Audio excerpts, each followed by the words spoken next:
కర్కాటకం వారికి కనుక చూసుకున్నట్లయితే మీకు రాశిలో 3 గ్రహాలు 3 శుభగ్రహాలతో ఉంది ఈ యొక్క పక్షం ప్రారంభంలో. అయితే ఈ 3 శుభగ్రహాల్లో 5వ తేదీకి శుక్రుడు 2వ స్థానంలో ఉండే కేతువును కలుస్తున్నాడు. మరియు అదేవిధంగా బుధుడు 12వ స్థానంలో ఉండేటువంటి రవితో కనెక్ట్ అవుతున్నాడు చూసుకున్నట్లయితే.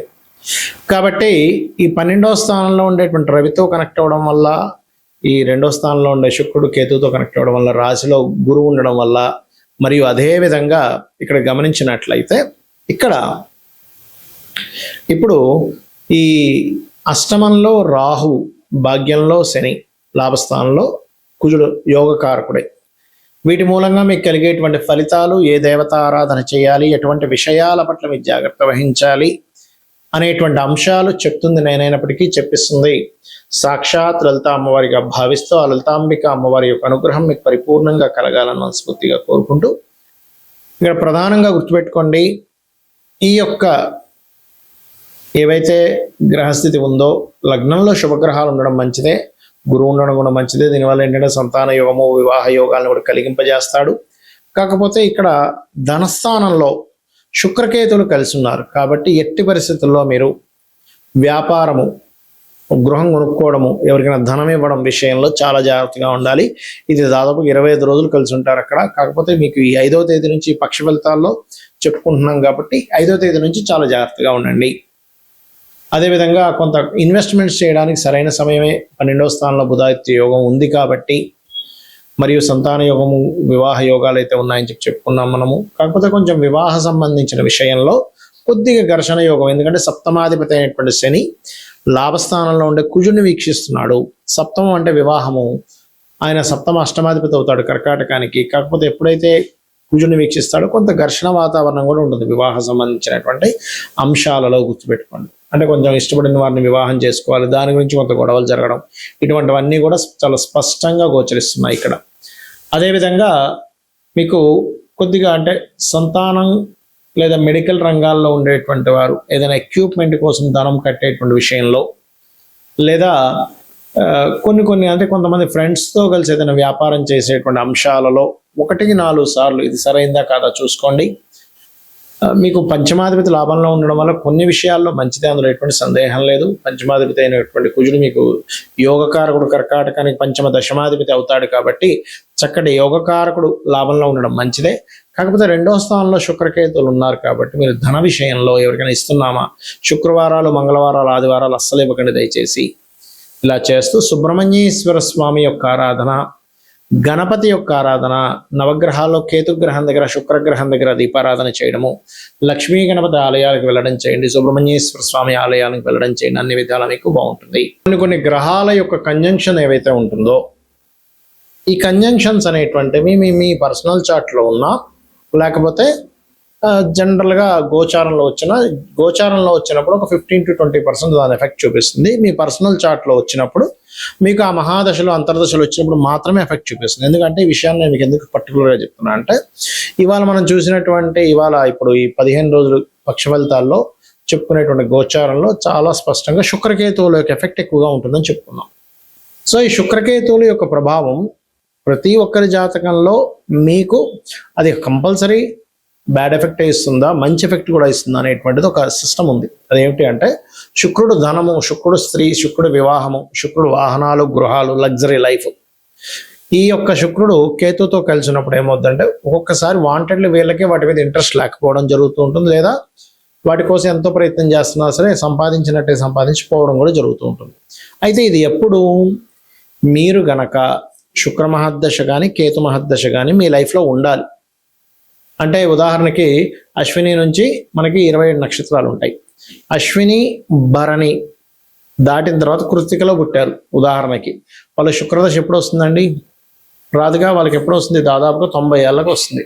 90 ఏళ్ళకి ఎప్పుడు అప్పుడు ఫలితమే ఉంటుంది, బాగా ఏజ్డ్ పర్సన్ అయిపోయి ఉంటాడు. కాబట్టి అది కాదు.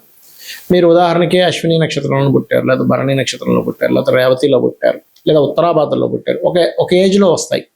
అప్పుడు చూసుకోవాలి. అది కూడా ఏంటి, శుక్రుడు బాగుంటే మంచి ఫలితం, శుక్ర మహర్దశ. శుక్రుడు పాడై ఇలాగే కేతుతో కలిసి ఉంటే అన్ని స్ట్రక్ అవ్వడం, అంటే భార్య కొన్ని కారణాల వల్ల కొంతమందికి ఎలా ఉంటుందంటే జీవిత భాగస్వామితో విడాకులు అవ్వవు, కానీ జీవిత భాగస్వామి ఒక దగ్గర, వీరు ఒక దగ్గర నివాసం ఉంటూ ఉంటారు, గుర్తుపెట్టుకోండి. కాబట్టి ఏంటంటే ఆ రకంగా ఈ శుక్రుడికి సంబంధించినటువంటి విషయాల్లో ఈ రకమైనటువంటి ఫలితాలు కూడా పొందుతూ ఉంటారు. అదేవిధంగా మరొక విషయం ఏంటంటే ఇక్కడ మీరు ఎప్పుడైనా సరే గుర్తుపెట్టుకోండి, శుక్ర మహాదశ వచ్చినప్పుడు అందరూ ఏమనుకుంటారంటే శుక్రుడు అంటే ఇంకేముంది, అసలు అద్భుతం, నేను ఇంకా నాకు లగ్జరీ కొన్ని కోట్లు సంపాదిస్తాను, వాహనాలు గృహాలు ఉంటాయి అనుకుంటారు. కాదు, శుక్రుడు బాగుంటే నిజంగానే అన్ని కోట్ల రూపాయలు ఇస్తాడు, అంతా బాగుంటుంది.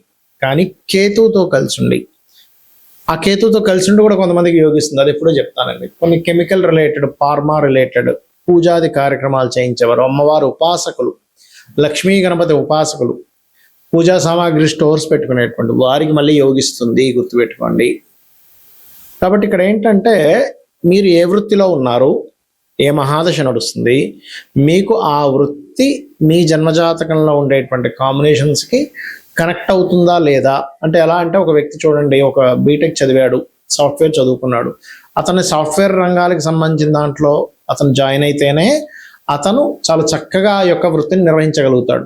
అలా కాకుండా అతన్ని తీసుకెళ్ళి మెకానికల్లోనే వేశారు, లేకపోతే మ్యాథ్స్ టీచర్గా చెప్పమన్నారు, లేకపోతే ఇంకోటి ఏదో చేయమన్నారు, చేయలేడు. అంత మాత్రం చేత అతని దగ్గర టాలెంట్ లేనట్టు కాదు. అలాగే ప్రతి జాతకంలో కూడా ధనయోగం ఎందులో ఉందో తెలుసుకోవాలి. ధనయోగం లేకపోవడం కాదు, ఉంటుంది, కానీ అది ఎందులో ఉందో తెలుసుకోగలగాలి. చాలా మంది చూడండి, నేను చాలా వ్యాపారాలు చేశానండి, ఆఖరి హోటల్ పెట్టుకుని బాగా నడుస్తుంది అంటారు. లేదా కొంతమంది చాలా వ్యాపారాలు చేశారు, చాలా ఉద్యోగాలు చేశారంటే స్క్రాప్ షాప్ పెట్టుకున్నాను సార్, కోట్లు సంపాదించాను అంటాడు. అంటే ఏమిటి, వాళ్ళకి దాంట్లోనే ఉంటుంది. మరి అంతకుముందు ఎందుకంటే అవన్నీ చేశారు, జాతకంలో ఇది ఉంటాయంటే వాళ్ళకి అవన్నీ చేసి నష్టపోయే యోగం కూడా ఉంటుంది. బ్యాడ్ పీరియడ్ ఒకటి నడుస్తూ ఉంటుంది, దాన్ని కూడా సెట్ చేసుకోవచ్చు. ఈ కలియుగంలో నామస్మరణ ద్వారా వృత్తిలో మీరు సరిగ్గా రాణించలేకపోతున్నారు, ఓం మాణిక్య మకుటాకార జానుద్వయ విరాజితాయ నమః చేయండి, చక్కగా వృత్తిలో సెటిల్ అవుతారు. ఏమంటే ఫైనాన్షియల్గా నాకు ఎప్పుడు ఇబ్బంది ఉంది, ఓం సంపత్కరీ సమారూఢ సింధుర వ్రజ సేవితాయ నమః, లేదా ఓం ధర్మాధ్యక్ష ధనాధ్యక్ష ధనధాన్య వివర్ధిని నమః చేసుకోండి. లేదండి నాకు హ్యాపీనెస్ లేదు, చాలామంది అంటుంటారు, ఏమండి ఏంటో నాకు లాభస్థానం పాడైపోయింది, లాభంలో శుక్రకేతువులు ఉన్నారు, అందుకే నాకు హ్యాపీనెస్ లేదు అంటూ ఉంటారు. అలాంటప్పుడు చాలా చక్కగా అమ్మవారి పాదాలు పట్టుకొని అమ్మవారిని ఓం ఇంద్రగోప పరిక్షిప్త స్మరతౌనాభజంగికాయ నమః అనే మంత్రం చేయండి, ఖచ్చితంగా బాగుంటుంది.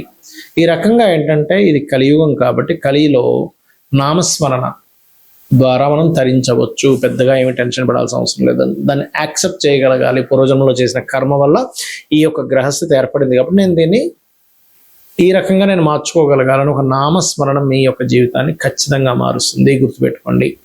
ఇక ఈ కాంబినేషన్స్ ఎప్పుడు కూడా కొన్నిసార్లు ఒక అద్భుతమైన కాంబినేషన్ కూడా ఉంటుంది. ఆ చంద్రమంగళ యోగం ఉందండి, బుధాదిత్య యోగం ఉందండి అని చెప్తూ ఉంటారు కదా. ఆ యోగం ఉన్నప్పుడు ఏంటంటే మీకు ఒకటి గుర్తుపెట్టుకోండి, ఆ యోగం పాపకత్తెరలో ఉంటే రాదు, మళ్ళీ మీకు ఫలితం శుభకత్తెరలో ఉంటే బాగా వస్తుంది. సో ఒక గ్రహం ఇంకో గ్రహాన్ని కలిసినప్పుడు ఒక యోగం ఏర్పడినప్పుడు, యోగం అనేటువంటిది ఒక రాశిలో ఉన్నప్పుడు ఏర్పడుతుంది, నక్షత్రంలో ఉన్నప్పుడు ఏర్పడుతుంది, ఒక గ్రహంతో కలిసినప్పుడు ఏర్పడుతుంది. ఆ యోగం ఏర్పడినటువంటిది మీకు ఎలా ఉంది, ఆ యోగం మీకు చక్కటి ఫలితాలు ఇస్తుందా ఇవ్వట్లేదా, అది పాపకత్తెరలో ఉందా శుభకత్తెరలో ఉందా, అది ఎటువంటి ఫలితాలను ఇస్తుంది. కొన్నిసార్లు కొన్ని యోగాలు ప్రదేశం మారితే మంచి ఫలితాలు ఇస్తాయి, కొన్ని యోగాలు ప్రదేశం మారకుండా ఒకే దగ్గర స్థిరంగా ఉంటే మంచి ఫలితాలు ఇస్తాయి, కొన్ని యోగాలు విదేశాలకు వెళ్తే మంచి ఫలితాలు ఇస్తాయి. అలా ఏంటంటే ఆ యోగం ప్రదేశం మారడం వల్ల ఉందా, మారకపోవడం వల్ల ఉందా, ఏ వృత్తిలోకి వెళ్ళడం వల్ల ఉంది, కొంతమందితో దూరంగా ఉండడం వల్ల ఉందా, కొన్ని పార్ట్నర్షిప్స్ చేయడం వల్ల ఉందా, కొన్ని పార్ట్నర్షిప్స్ చేయకుండా ఉండడం వల్ల ఉందా అనేటువంటిది స్పష్టంగా మీరు తెలుసుకోగలగాలి. ఇలా కనుక తెలుసుకొని మీరు కనుక చేయగలిగితే, అమ్మవారి నామాన్ని మీరు స్మరణ చేయగలిగితే ఖచ్చితంగా అన్ని విధాలా మీకు బాగుంటుంది.